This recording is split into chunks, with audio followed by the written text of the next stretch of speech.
Welcome into this week's edition of the Climate Friday newsletter. Hard to believe we're already halfway through the month of September, and that may get you thinking fall colors. The temperatures are already starting to turn cooler, and that means that change in fall foliage is right around the corner. So in this week's edition of the Climate Friday, we're going to let you know when you can expect that color change, and also how climate change may be affecting our change in fall foliage and also the onset of those fall colors. So let's break down the data and get into those fall colors and look ahead to this year's autumn season. Now that we are in mid-September, a few of the trees have started to show some of those brighter colors, but overall it is too early to see any widespread color change, although there is some isolated trees that are starting to become a little more vibrant than usual. Typically we see our peak of fall colors in the middle of the month of October, and this year should be no different. We're expecting a peak of fall color sometime in that range of October 10th through October 20th.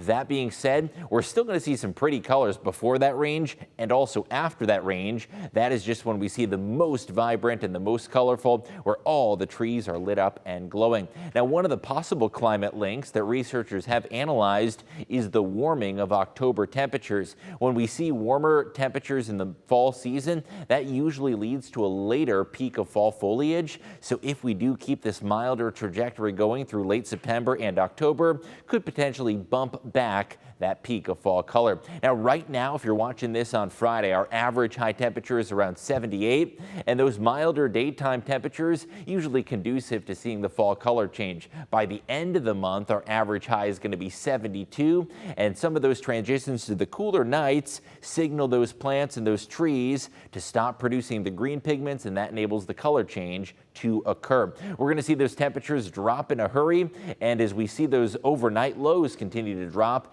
that'll help that color change as well. Again, we're in the upper 70s for a normal high temperature right now, and usually that color change coincides with the drop in temperatures. Our average high is going to be around 72 on October 1st. By the middle of October, our average high is going to be 65. So if you're making leaf peeping plans, keep in mind this is right around the time that we're going to be seeing peak fall color, and our average high by that point is only going to be 65. By Halloween, by the end of October, our normal high temperature is only 58 degrees. So we see those temperatures drop off in a hurry. Right now in the upper 70s, by the end of October, only the upper 50s. So what weather conditions are the most prime and the most conducive to seeing those fall colors? Well, we like the daytimes to be mild. Those cooler nights are certainly helpful, but these mild sunny days with temperatures in the 70s are just about ideal for the fall foliage. Now, there's a number of meteorological factors that go into it. Sunlight plays in a role. As I said, those sunny daytimes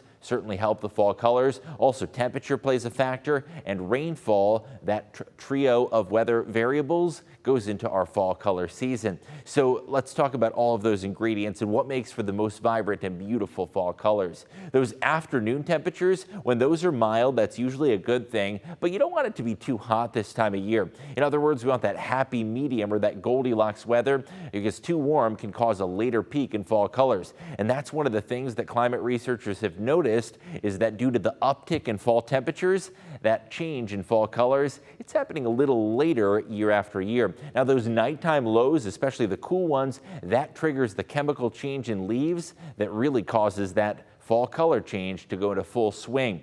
Basically what happens is those cooler overnight lows get the trees thinking, hey, winter is right around the corner. We need to stop producing the green pigment chlorophyll, and that enables the other pigments, the bright and vibrant ones, to shine on through. So those cooler nights are helpful. You don't want it to be too cold, though. It's a fine balance. An early frost or freeze can hurt and hinder the fall color, and it can cause some of the leaves to fall off earlier than they should. So you don't want it to be sub 32, but a lot of those cool, crisp nights in the 40s and even the low 50s that we're seeing in the forecast, just about ideal for the fall color change. Sunny days are helpful. You don't want too much precipitation, but you also don't want too little. Still, periodic rain chances are helpful, but if you get too much rain, that can predispose those trees to certain infections and conditions. Now, parts of the upper Midwest are already starting to see some very low color and some slight changes, and that does include us. In fact, maybe some of the trees in your backyard are showing some hints of color change, but as we see the high color, peak color.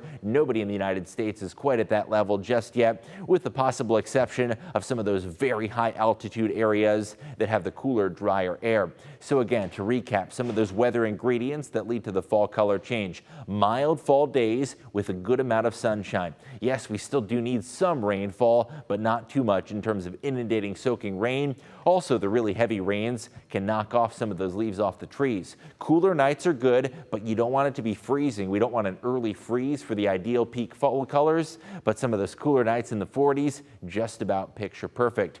Dry fall weather is generally a good thing. You want low precipitation. However, still periodic rain is good, and that's exactly what we're going to see in our 10-day forecast. It's going to be a very dry weather pattern, but we still do have some isolated rain chances. So what are some of the changes that researchers have noticed, and how is fall warming impacting the leaf colors? Well, nationwide, there has been a distinct rise in fall temperatures, and in fact, since 1970, looking at a whole host of weather observation sites, there's been a 2.7 degree nationwide rise in fall temperatures. And that might not seem like much, but it is enough to postpone the peak of fall colors and cause it to be just a little bit later than usual. Now, using some of the computer models, the same ones that we'd use to predict the weather, they can actually extrapolate and go out further and predict what we can expect by the end of the 21st century. Some research has shown that the peak of fall colors is going to be a full 13 days or nearly 2 weeks later by the end of this century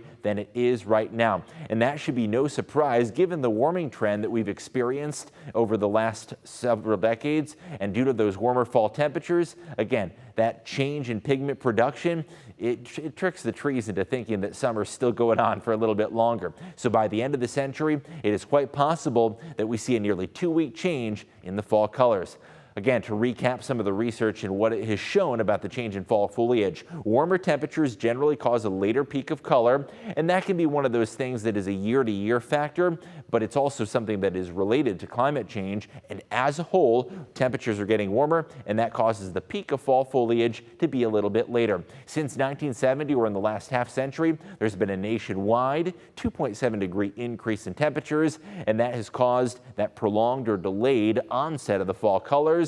Last but not least, those cooler nights that are so conducive to seeing the fall color change, those are becoming a little harder to come by, and those are important because they chemically trigger that fall color change where we stop producing the green pigment and start to see those other ones underneath it. So the absence of cooler nights, that can make the fall foliage a little more muted, and there are some big impacts, economic and tourism related, and there's a lot of folks who travel to see those fall colors, and those could potentially be affected due to climate change. Overall, the long-range weather outlook, it is looking milder than normal. Our average high temperature for right now is about 78 degrees, and we are going to be above average. That being said, it's not going to be so hot that it'll have a major impact, but those milder temperatures in the upper 70s to low 80s, those are conducive to seeing some great fall colors, so long as we continue to get those cool, chilly nights in the 40s. Overall, the 10-day forecast looking great to start to see those colors. We'll continue to keep you updated on the fall foliage live on WTOL 11 and in the Climate Friday newsletter. You can follow along on social media and subscribe at WTOL.com/email for the latest.